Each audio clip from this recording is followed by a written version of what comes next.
захиргаатай холбоотой хэд хэдэн тодруулах зүйл байна. За юуны өмнө гэр хорооллын дахин төлөвлөлттэй холбоотой гэр хорооллын газрыг байр орон сууц болгоод эндээс маш олон иргэд байрчгүй, мөнгөчгүй, залилагдаад маш олон жил байж байгаа асуудлыг хаана хариуцах вэ? Жишээлбэл Баянгол дүүргийн 22 дугаар хороонд мега сити гэсэн ийм гэр хорооллын дахин төлөвлөлтийн хүрээнд нэлээд олон том барилгуудыг эхлүүлсэн. Тэн дээр маш олон иргэд ингээд анхалж төлсөн мөнгөө ч авч чаддаггүй, байраа ч авч чаддаггүй. Ингээд 4-5 жил болж байгаа.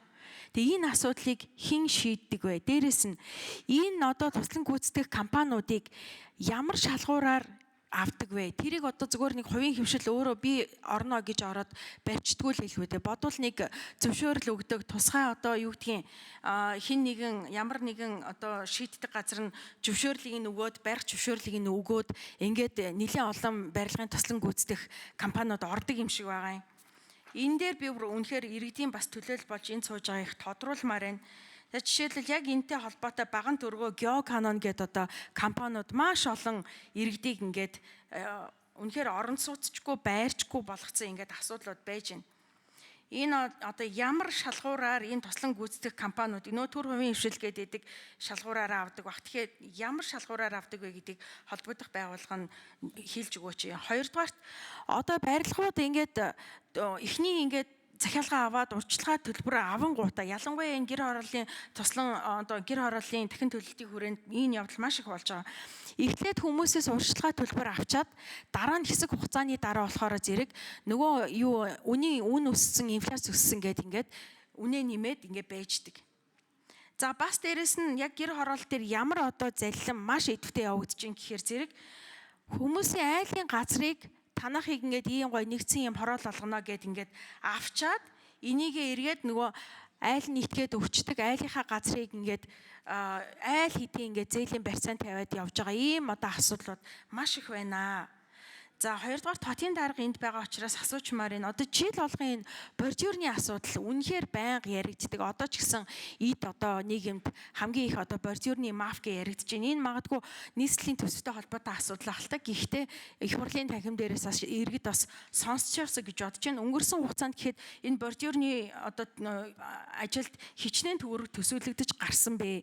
Энэ жил бас яаж байгаа вэ? Хоёрдугаарт энэ Жоквийн газар гэдэг нэг алдартай газар байна. Өмнө нь улсын хурлын гишүүн байсан нэг хүн ингээд барилга байгуул үйлдвэрлэлийн үйлчилгээний газар байрна гэдэг ингээд ухчаад хэдэн жил болж байгаа. Тэгээд тэнд ингээд хүүхэд хөгшөд зорчиж болтгоо нэг ийм газрууд ийм асуудлыг яг хаана шийддэг юм болоо? Энэ талаар асууж лавламаар байна. За хотын дахин төлөвлөлтөөс хохирсон иргэдийн тухай эхлээд хотын дарга хариулах уу? За засаг дарга бөгөөд Улаанбаатарын захирагч Хотын дарга миний минутыг 2 минут нэмж өгөхгүй л би багтахгүй хаа. За нэгдүгээр тийм Нарантуя гишүүн ашиглалтын шаардлага хангахгүй орон сууцтай холбоотой хохирсон иргэдийн асуудал. Гэр хорооллын дахин төлөвлөлтийн явцад газраа чөлөөлж өгөөд хохирсон иргэдийн асуудал. Дээр нь нэмээд ердийн орон сууцны захиалга өгөөд дараа нь захиалгын гэрээ зөрчигдсөн ийм 3 зүйлийг нэгтгэж асууж байна гэж ойлгож байна. Улаанбаатар хотыг хөгжүүлэх 2040 он хүртэл хөгжүүлэх ерөнхий төлөвлөгөө батлагдах хүртэл шинээр гэр хорооллын дахин төлөвлөлтийн сонгон шалруулалтыг зогсоосон байгаа гэдгийг хэлье. Өнөөдөр хамгийн сүүлд Яармаг орчмын 2 гэр хорооллын дахин төлөвлөлт хэрэгжүүлэх компани зөвшөөрлийг цуцалсан. За энэ гэр хорооллын дахин төлөвлөлтийн хүрээнд одоогийн байдлаар Сонгоны хархан дүүрэг, Баянгол дүүрэг, Баянзүрх дүүрэг дээр хохирсон хэд хэдэн иргэдийн асуудлуудыг хотын энэ барилгын асуудлыг хариуцсан байгууллагууд бүгдийг судалсан байгаа.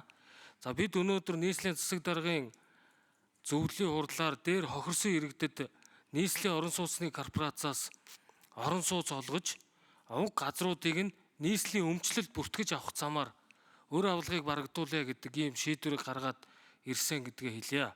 За бордюртой холбоотой асуудал дээр би нэг тайлбар хийхгүй л ерөөсө болохгүй нэ. Хэвлэл мэдээллийн байгууллагаар энэ жил 35 тэрбум төгрөгийн бордюр солихоор ийм төлөвлөсөн гэдэг ийм төсөв төртөгтэй нийслэлийн төсөв дээр тавьсан зүйл огт байхгүй. Энэ жил нийслэл хотод хэрэгжүүлж байгаа 60 гаруй замын төсөл хөтөлбөрүүд дээр замын бордюрын төсөв төртөгт өөрчлөлт оруулж чулуун бордюр болгосон. Учир нь юу гэвэл дотоодын аж ахуй нэгж байгууллагууд замын бордюрыг үйлдвэрлэж нийлүүлж чадахгүй гэдгээ одоо Улаанбаатар хотын захиргаанд илэрхийлсэн. Одоо зам дээр MNS гэдэг стандартаар барилга бод байгуулалтын сайд, зам тээврийн сайдын хамтарсан баталсан стандартаар замын зорчих хэсгээс дээш 15 см ийм барьер үүсгэж явах ёстой. Одоо байгаа бордюр дээр асфалтыг нэмээд туучаар энэ 15 см-тай хүрэхгүй 10 магадгүй 7-8 см болчихж байгаа. Тийм учраас энэ стандартад нийцүүлж шинээр бордюр суулгаж байгаа асуудал хийж байгаа. За хуучин бордюруудыг бол хувийн сектор хөдөө орон нутагт худалдах ийм одоо журам гаргаад ингээд ажиллаа явж байгаа. Зам бордюрын тэр одоо олон нийтэд байгаа эргэлзээ юуг тайлахын тулд маш товчхондоо хэлэхэд замын гадарга дээрээс яг дээшээгээ ийм 15 см л өндөр байх хэвээр. Энэ дээр дахиад 6-5 см асфальт цутгачаар нөгөө MNS стандартаа хүрэхэ болчихж байгаа юм а. Ийм л нөхцөл байдал байдаг. Тэгээ MNS стандартыг солиод өгвөл бид нар энэ бордюрыг заавал одоо нөгөө давсанд идэгдээгүй бордюр энтрийг солиод авах шаардлагагүй. Харин ч цаг хугацааны хувьд хурдтай зам уучих ажлууд явагдтал ийм л нөхцөл байдал байгаа гэдгийг хэлье.